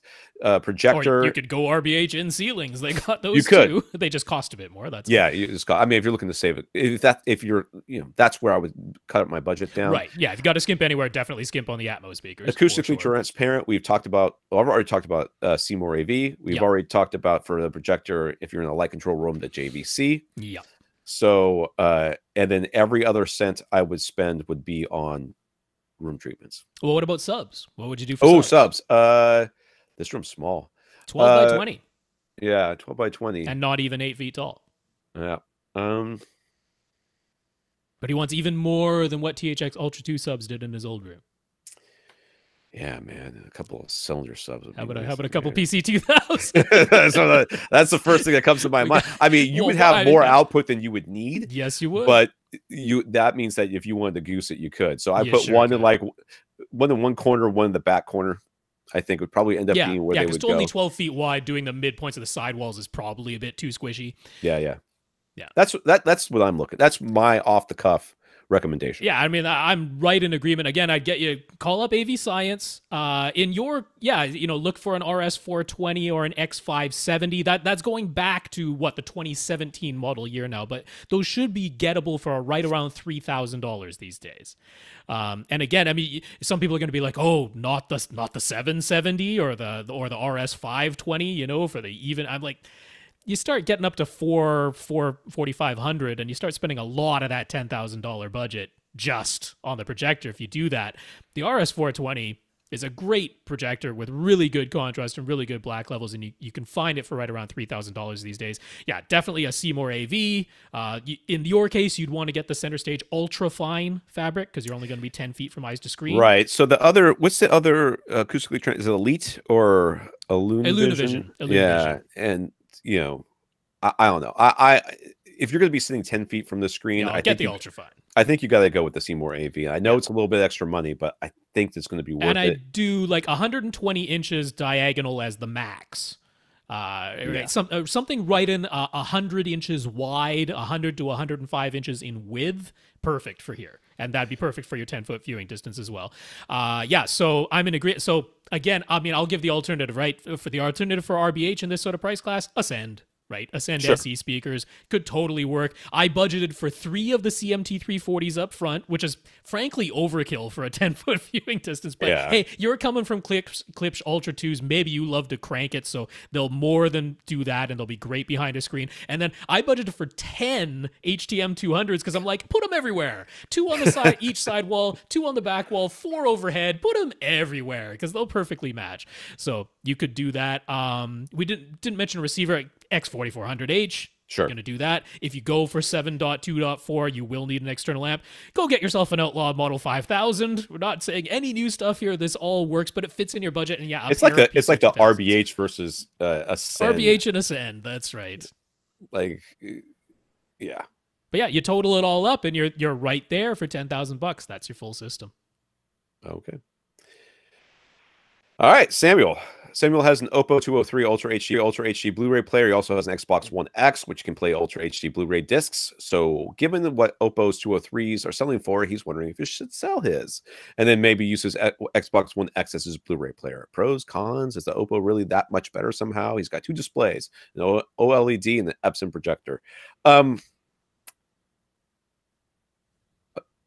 The problems that I have with the Xbox are in no way related to Blu-ray playback. Now, mine just as a Blu-ray player, it's fine.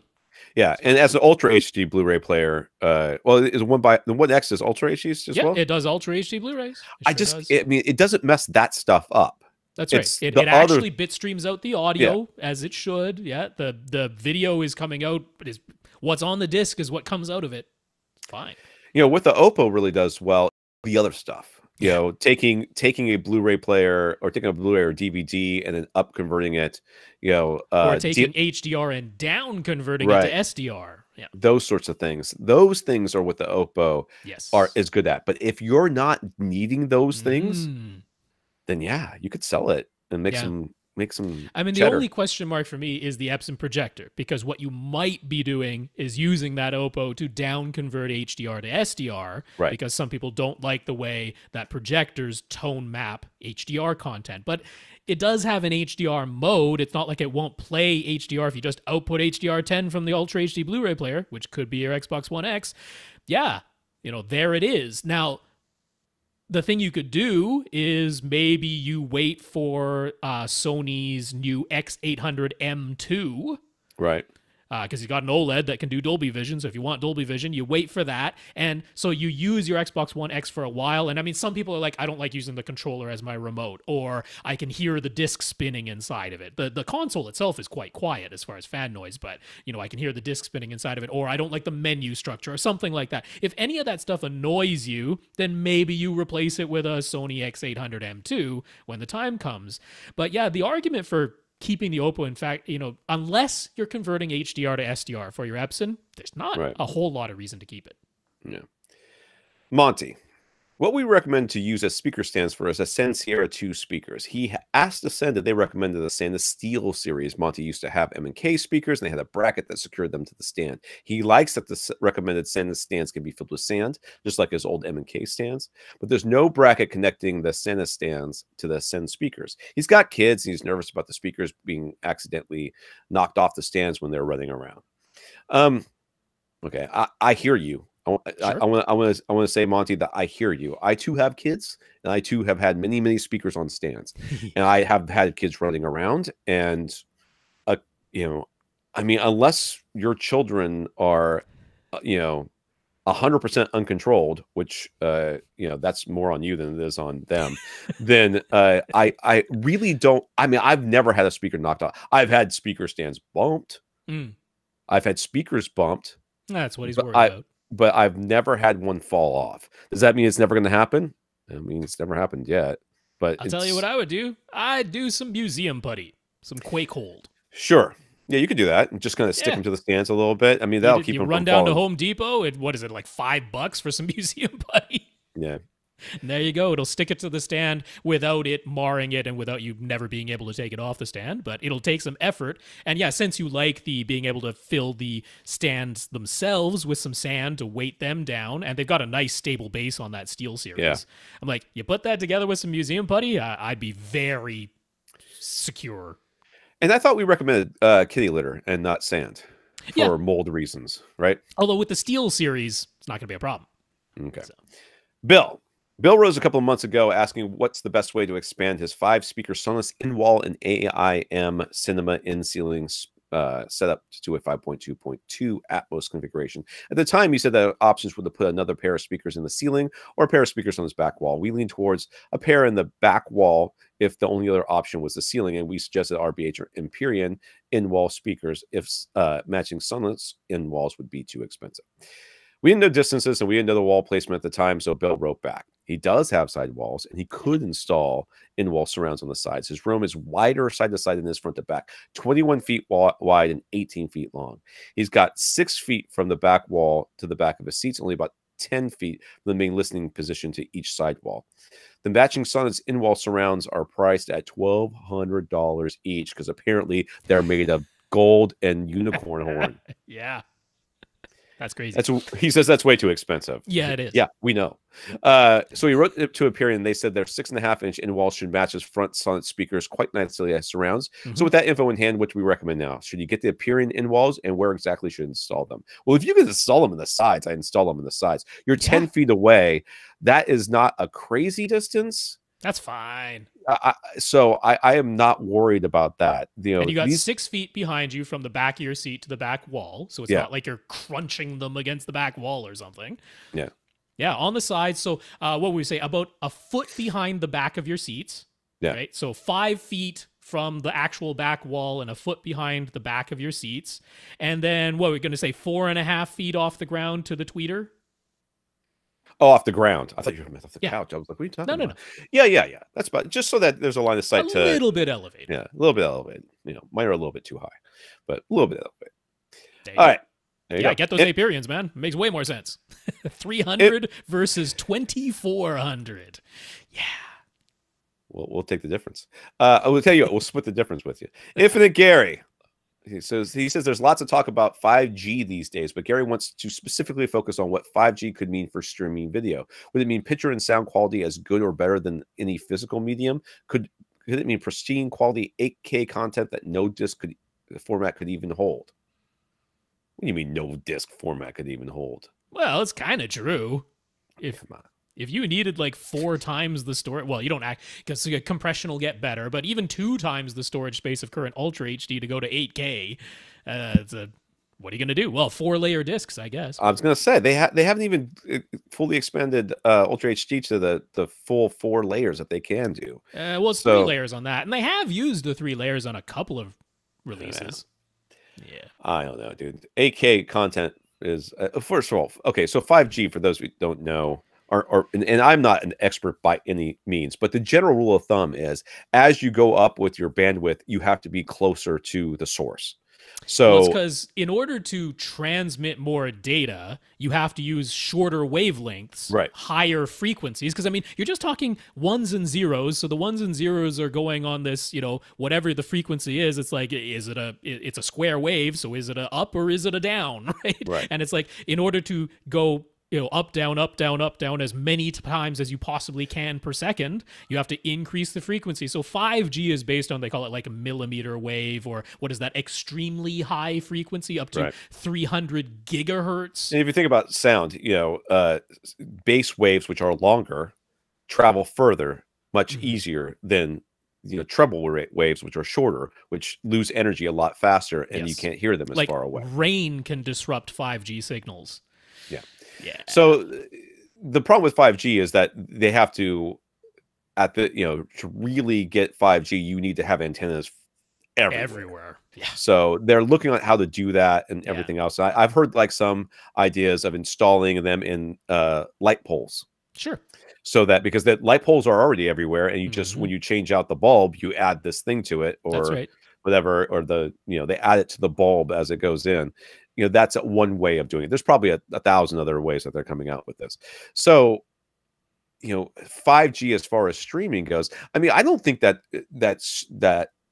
5G is going to increase that much how good a content you're getting, because you're not going to want to blow away, because I mean, even those unlimited contracts are not unlimited, and you're not going to want to watch 15 minutes of a movie and say you've used all your data for the month. Which is what's going to happen. Yeah, no, I mean, with the 5G network going to whatever device it's talking to, they're actually using like beamforming now. So it's not like your traditional cell phone towers, which are like, like a spherical signal is going out from the cell phone tower. Now it's like actually doing beamforming, because the frequencies are so high that they're that kind of directional, even as like radio waves, right? So yeah, I mean, they're still going to want to reduce bandwidth. You're still probably going to have a separate home internet connection, which is all going to be fiber optic. It's going to be an actual cable coming into your house still. I don't think we're all going to just transition over to 5G as all of our internet connection everywhere. It's going to be years before it's deployed outside of major cities. And even in major cities, it's a huge challenge, because these waves do not go through walls. There's still people in this country that are on dial-up.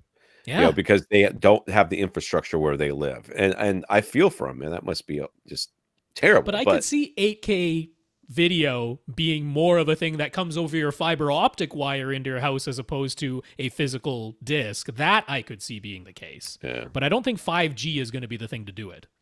Yeah. I'm a long way from getting 8K. Yeah. They're not installing fiber out here anytime soon, so I'm out of luck. So with modular displays like Samsung's The Wall, there's starting to be a shift away from talking about strict resolution numbers and talking more about pixel density instead. So even though a lot of people are saying there's no 8K content, other people are pointing out how 8K has more to do with packing more pixels closer together, as opposed to just worrying about the content being exactly the 7680 by 4320 resolution. So what's our take? I mean, my take is that you already can't really see the scaling between basically HD all the way up to 4K. The scaling is almost seamless, because of how as far as your eye being able to track that, eye being able to pick out the differences is not. We're not equipped to really see that pixel density. So increasing the number of pixels, well, the scaling is so easy that I think it's going to be easy. I mean, I look to our phones as kind of an example, right? Like, how many of us actually know the exact resolution of our phone screens? Do we care? I don't care. Do we care that the video we're watching did not originate at exactly the same resolution count as the number of pixels on our phone screen? Like, the scaling up and down is done so well now. So I kind of agree. I kind of agree that caring that all the content is exactly 7680 by 4320, and that our screens are exactly 7680 by 4320. I do think that's like, we don't care about that so much. What we want is to make sure that whatever distance we are from the screen, we're never going to see pixels, and it's going to look smooth, and we can read, teeny tiny print on it, because the resolution is good enough. And that is more about pixel density than it is about exact resolution numbers, dot for dot. That's true. But the reality is that increasing this pixel density is simply at this point a way to, charge more. Yeah. and to encourage people to buy a new TV that they don't necessarily need.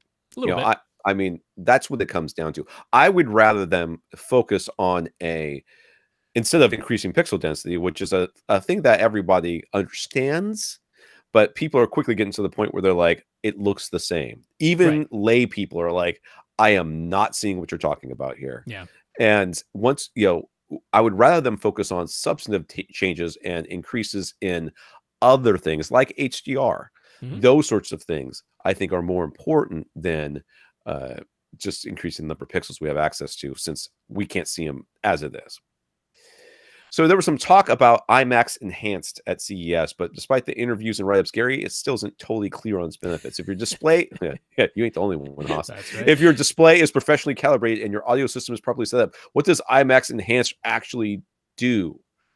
It basically just says I can accept certain formats and I can deal with them. It's like having a THX certification almost, to me. Similar. Yeah, no, I mean, mostly it's about the content, because it means that IMAX and DTS have mastered or remastered the content for an IMAX enhanced release.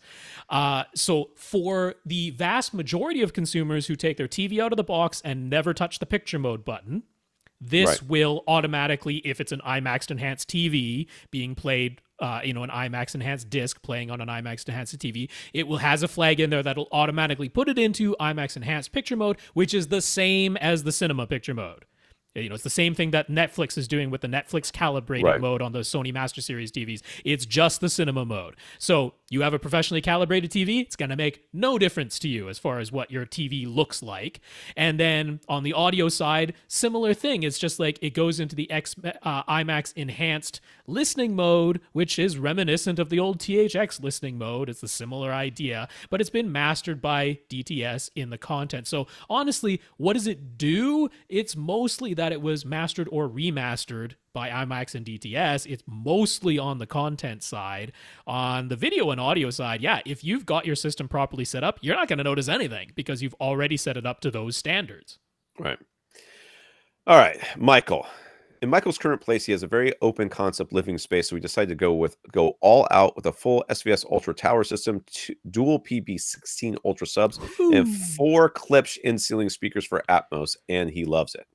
Okay, so it's very hard to see this, but it looks like he's got tile on the floor. He's got a rug.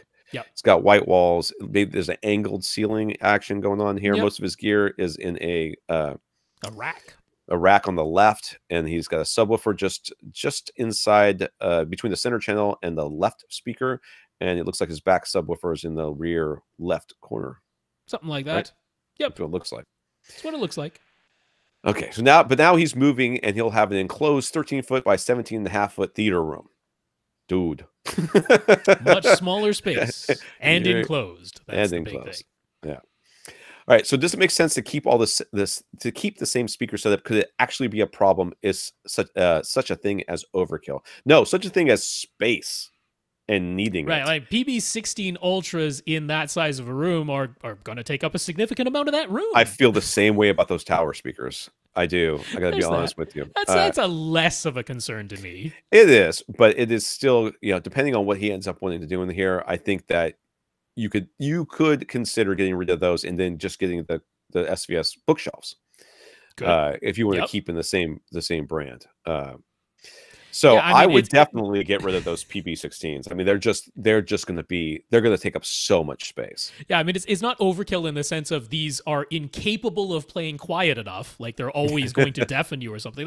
That's not the case. These could perform completely fine in your room. Obviously, they will have way more output capability than you will ever need in this much smaller enclosed space. But yeah, I mean, it's not like they're, just by default going to deafen you. But yeah, it's just physical space. PB16 Ultras are huge. Yeah. They're so big. I would be looking, again, at cylinders in a room like this. Yeah. I would definitely be looking at cylinders. And even that is like output-wise not necessary. Wait, what's the 17.5 by 13. You could go with, what, SB 1000s? SB 2000s? You could.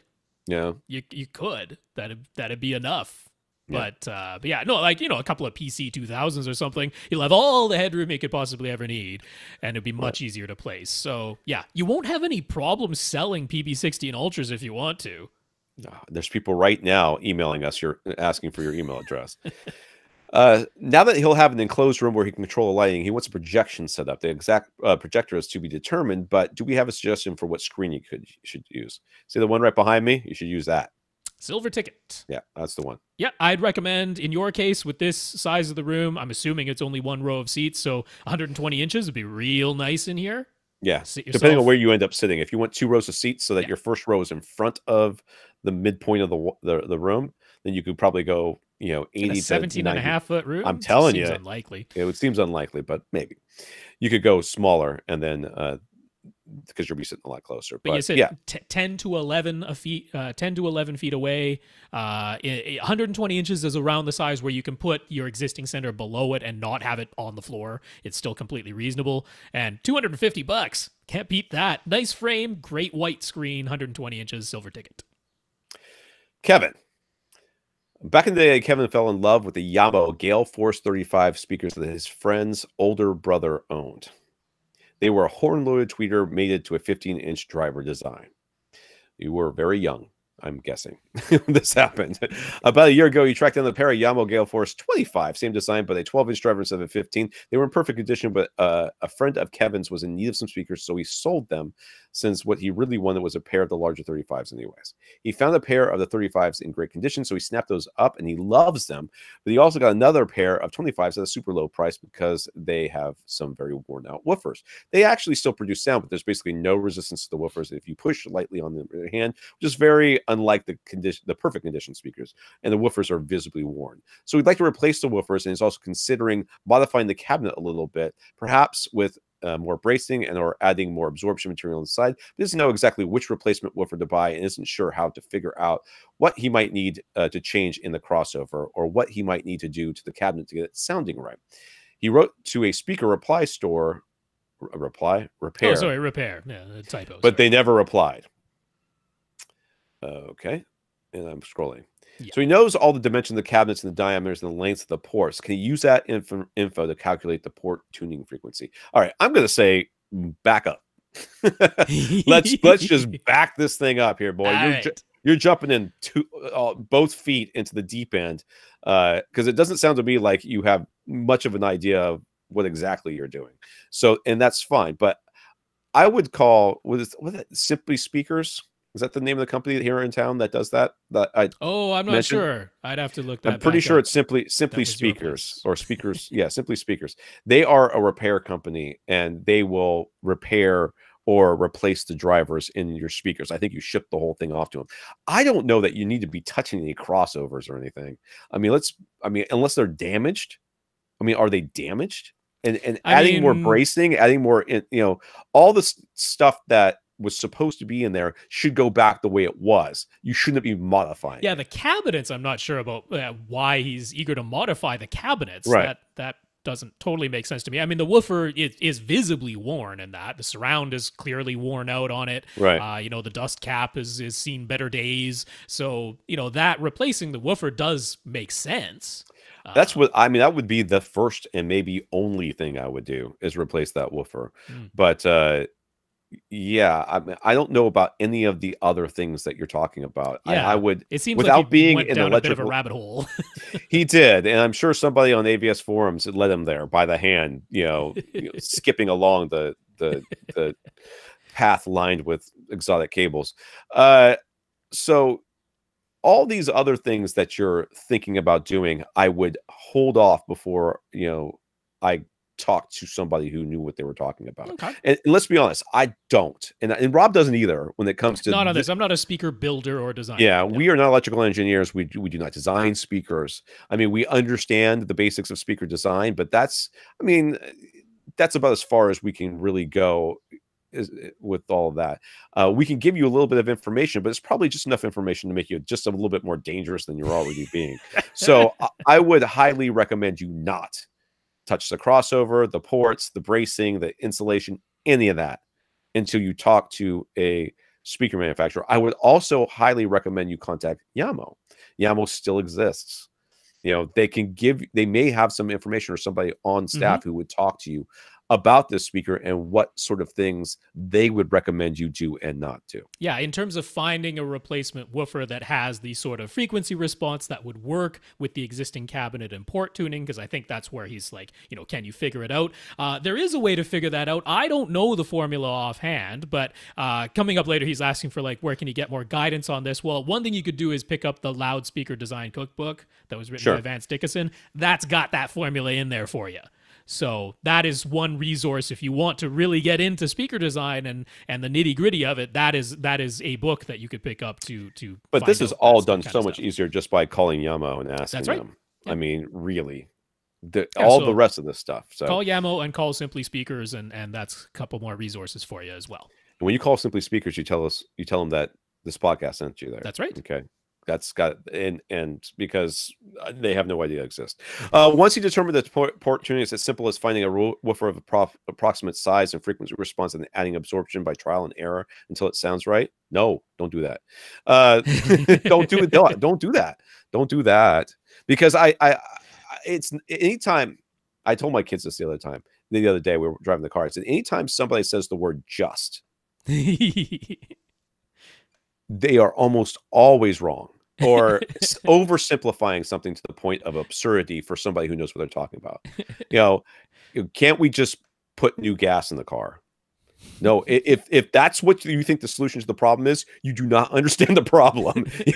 Can't you just, and however many times I've gone over to my parents to fix their PS3 or whatever. Can't you just transfer the games from one unit to the other?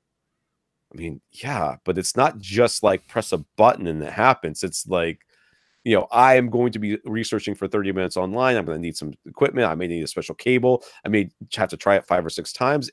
It's not just anything. It's never just. So no, it's not that simple. No. The electrical response of the woofer to the signal that's going to affect the crossover that's going in there, and that's right into his next question. Yeah, so the resistors on the crossovers have the ohm signal and a K. Does that mean kilo ohms? I don't know. I would guess so, but I don't know. That's what that means. But I don't think that you should touch that thing. I mean, the crossover from what I'm looking at here actually looks okay. From the pieces that I'm seeing, nothing looks broken. Nothing looks corroded. Except that if you have a driver with significantly different electrical response, it's not going to give you the correct filters anymore. So would he need to change components in the crossover? Well, if you change the driver... Possibly. Maybe. We don't know. We don't know. Possibly. It's possible. Who also doesn't know? You. So don't touch it. So, and Rob already answered the last one. Can we point him somewhere to help find a help or guide for this? And that is the cookbook, the loudspeaker design cookbook. The cookbook, the Simply Speakers, calling Yamo. I would also, it's worth a shot because he loves talking about speaker design just for fun. Yeah. Get in touch with David Fabricant over at Ascend. Sure. Can't promise you. I mean, he's a busy man. He tends to answer his emails at 3 a.m. So he's like, but he loves to just talk shop about speaker design. So for some basic questions about, electrical impedances of the woofer and what that might do to the crossover, like he might be willing to talk to you about it. I wouldn't put it past him. So, this is what leads me to believe that he's been to AVS is this whole that he's not, if you change this, if you change the woofer, you'll have to change the crossover. Change the crossover, you have to do this and this. You might have to adjust the cabinet. You might have to adjust the port tuning. Might have to adjust the, how much stuffing is inside. All that, Your car equivalent.